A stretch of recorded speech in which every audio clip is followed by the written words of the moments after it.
Satuan Tugas Aman Nusa Dua Polda Aceh menunjukkan aksi nyata kemanusiaan dengan membangun fasilitas mandi cuci kakus atau MCK umum di bawah jembatan Kuala Simpang, Kecamatan Karangbaru, Kabupaten Aceh Tamiang pada Rabu, 17 Desember tahun 2025, melibatkan 5 personel Satbrimob Polda Aceh dan 20 personel Pasbrimob 1 di bawah pimpinan Ikda Heri Yulizar. Kegiatan ini bertujuan untuk meningkatkan kualitas sanitasi dan kesehatan lingkungan bagi masyarakat sekitar. Pembangunan ini menjadi bukti komitmen Polri bahwa kehadiran personel Brimob tidak hanya untuk menjaga keamanan, tetapi juga berperan aktif dalam membantu kebutuhan dasar dan kesejahteraan warga di lokasi bencana.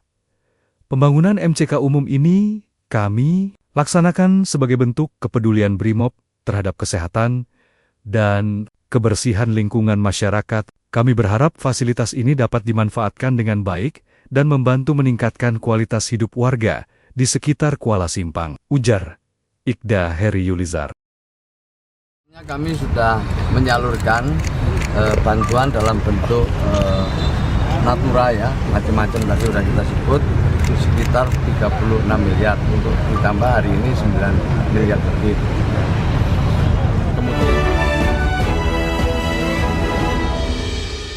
Menteri Sosial Saifullah Yusuf menyerahkan bantuan logistik penanganan korban banjir bandang dan tanah longsor sebanyak 9 miliar rupiah. Bantuan tersebut diterima langsung Gubernur Aceh Muzakir Manaf. Bantuan logistik bagi korban banjir bandang dan tanah longsor tersebut diserahkan secara simbolis sebanyak 12 truk dari total 24 truk yang disalurkan. Bantuan ini sebagai lanjutan percepatan penanganan bencana di Provinsi Aceh dari Kementerian Sosial. Adapun bantuan yang diserahkan diantaranya makanan siap saji, tenda keluarga, perlengkapan keluarga dan anak, selimut, lampu darurat, tenda induk, serta toilet portable. Keseluruhan bantuan yang disediakan Kemensos mencapai 46 miliar selama masa tanggap darurat. Sebelumnya kami sudah menyalurkan bantuan dalam bentuk natura ya, macam-macam tadi sudah kita sebut, itu sekitar 36 miliar untuk ditambah hari ini 9 miliar lebih. Kemudian juga kami memberikan dukungan dalam penyelenggaraan dapur umum. Semua ini kami koordinasikan sebelumnya dengan Dinas Sosial Provinsi untuk kemudian ditindaklanjuti pelaksanaannya bersama Kabupaten dan Kota. Saya tadi sudah sampaikan, saya terima kasih kerjasamanya selama ini luar biasa dengan Gubernur Aceh yang mana kita bisa saling memperkuat dan bisa saling memberikan. Kembali bersama kami, pemirsa. Menteri Keuangan Purbaya Yudi Sadewa secara tegas siap menghapus kewajiban utang pemerintah daerah yang terdampak bencana di wilayah Sumatera. Ya, penghapusan utang Pemda ini sebagai bagian dari relaksasi yang diberikan pemerintah pusat dalam upaya percepatan pemulihan daerah bencana. Menteri Purbaya menjelaskan penghapusan ini terutama menyasar pinjaman Pemda untuk pembangunan infrastruktur yang rusak atau hilang akibat bencana di Sumatera. Penghapusan utang dilakukan terhadap pinjaman Pemda kepada lembaga pembiayaan negara seperti pinjaman PT Sarana Multi Infrastruktur SMI untuk membangun jalan, jembatan, dan infrastruktur lainnya. Selain itu, penghapusan utang tidak serta-merta terhadap seluruh proyek. Pemerintah akan melihat secara detail kondisi infrastruktur yang dibiayai melalui pinjaman tersebut. Seperti infrastruktur yang masih ada dan berfungsi, maka kewajiban utang Pemda tidak akan dihapus. Kalau di Menkyu kita hapusin yang ada kan pinjaman Pemda ke SMI misalnya yang untuk bangun jembatan, bangun jalan, dan lain-lain. Akan melihat kalau infrastrukturnya udah hilang ya dibebasin, tapi kalau masih ada akan dikurangi sesuai dengan kondisi daerahnya. Kalau jembatannya masih utuh masa dibebasin, yang kan ruas per ruas kan pasti bikinnya, kita lihat kondisinya seperti apa, tapi kita siap untuk menolkan proyek-proyek yang memang hilang, jembatannya hilang, jalannya hancur gitu ya udah kita nolkan.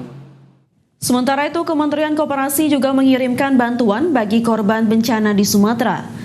Bantuan yang dikirimkan ke 3 provinsi terdampak, diantaranya kebutuhan bahan pokok, alat penyulingan air bersih, toilet portable, hingga uang tunai. Kementerian Koperasi bersama Gerakan Koperasi Peduli Bencana melakukan penggalangan bantuan bagi korban bencana di Sumatera. Penyerahan bantuan secara simbolis dilakukan di kantor Kementerian Koperasi berupa sejumlah barang kebutuhan pokok, alat penyulingan air bersih, toilet portable, dan uang tunai. Bukan hanya itu, Kementerian Koperasi juga melakukan inventarisasi koperasi-koperasi yang terdampak bencana, termasuk dengan Koperasi Desa Kelurahan Merah Putih. Menteri Koperasi terlebih, Ferry Juliantono menegaskan, pemerintah akan memberikan relaksasi bagi Koperasi Desa Kelurahan Merah Putih yang terdampak bencana. Hal ini diperlukan untuk meringankan beban koperasi yang kehilangan aset maupun kegiatan usaha.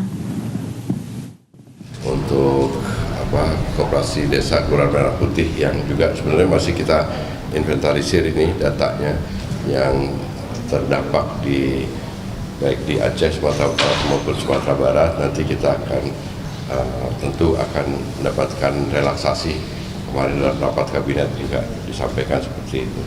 Bukan hanya untuk koperasi tapi juga pelaku UMKM. Skema relaksasinya apa, Pak? Persisnya kemarin disampaikan oleh Pak Menko Perekonomian. Tapi kalau dari kami sedang menginventarisir koperasi desa dan kelurahan yang ada di 3 daerah.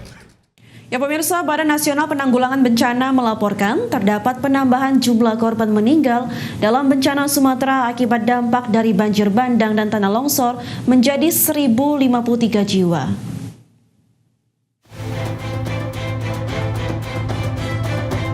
Badan Nasional Penanggulangan Bencana melaporkan dalam laman resminya pertanggal 15 Desember 2025 terdapat penambahan jumlah korban meninggal dalam bencana Sumatera akibat dampak dari banjir bandang dan tanah longsor menjadi 1.053 jiwa.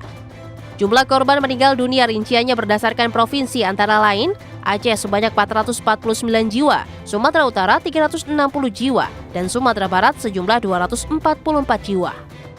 BNPB mengungkapkan sejauh ini masih proses pencarian untuk korban yang hilang. Berdasarkan provinsi, jumlah orang yang masih hilang di Aceh sebanyak 31 jiwa, di Sumatera Utara 79 jiwa, dan di Sumatera Barat sebanyak 90 jiwa. Total keseluruhan korban yang masih hilang di 3 provinsi sebanyak 200 jiwa. Sementara untuk jumlah pengungsi, ada 606.040 jiwa pengungsi berkurang dari sehari sebelumnya sebanyak 608.980 jiwa. Berbagi sumber, IDEX Channel. Pemirsa, Presiden Prabowo Subianto membuka peluang dana otonomi khusus Papua atau dana Otsus Papua kembali dinaikkan menjadi 12 triliun rupiah.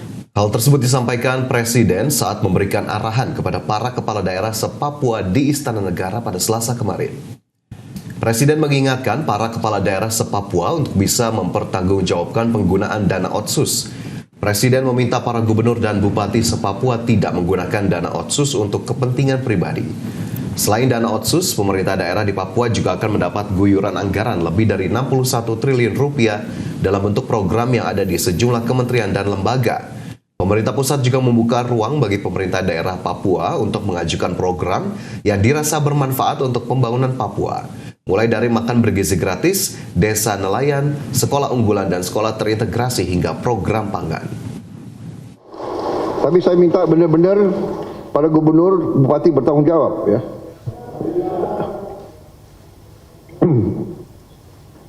Bupati dan gubernur jangan banyak jalan-jalan ke luar negeri ya. Menggunakan dana Otsus. Bisa.